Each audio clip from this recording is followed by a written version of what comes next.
नमस्कार, मी पंजाब टेक। आज आहे 27 मे 2025। मी जात आहे मुंबई दादरला जात आहे आणि या ठिकाणून आपल्या महाराष्ट्रातल्या शेतकऱ्याला अंदाज देणार आहे। राज्यातल्या सर्व शेतकऱ्याला सांगू इच्छितो की आणखी 27, 28, 29, 30 तारखेपर्यंत राज्यात भाग बदलत जोराचा पाऊस पडणार आहे, मुसळधार पडणार आहे म्हणून हा अंदाज लक्षात येतात। पण राज्यातल्या सर्व शेतकऱ्याला सांगू इच्छितो की तुमच्यासाठी आनंदाची बातमी की तुमचे शेतीचे कामं करण्यासाठी 1 जूनपासून ते 6 जूनपर्यंत राज्यात सूर्यदर्शन घडणार आहे म्हणून हा अंदाज लक्षात येतात। राज्यातल्या सर्व शेतकऱ्याला सांगू इच्छितो की तुम्ही काय करा, 6 तारखेपर्यंत 6 जूनपर्यंत शेतीचे कामं आटपून घ्या, कारण की राज्यामध्ये 1 जूनपासून तर 6 जूनपर्यंत हवामान कोरडं राहणार आहे आणि त्यामध्ये सूर्यदर्शन घडणार आहे। तुम्ही शेतीची कामे करा, कारण की राज्यामध्ये 7 जूननंतर परत थोडा पाऊस वाढण्यास सुरुवात होणार आहे म्हणून हा अंदाज लक्षात येतो।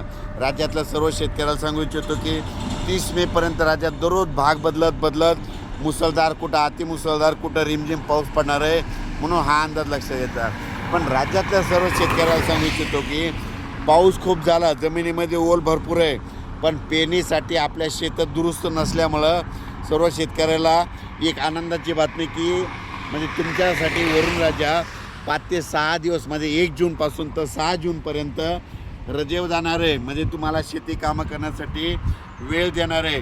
तुम्ही त्या 6 जूनपर्यंत शेतीचे कामे करून घ्या, कारण की राज्यात 7 जूननंतर दररोज पाऊस वाढण्यास सुरुवात होणार आहे।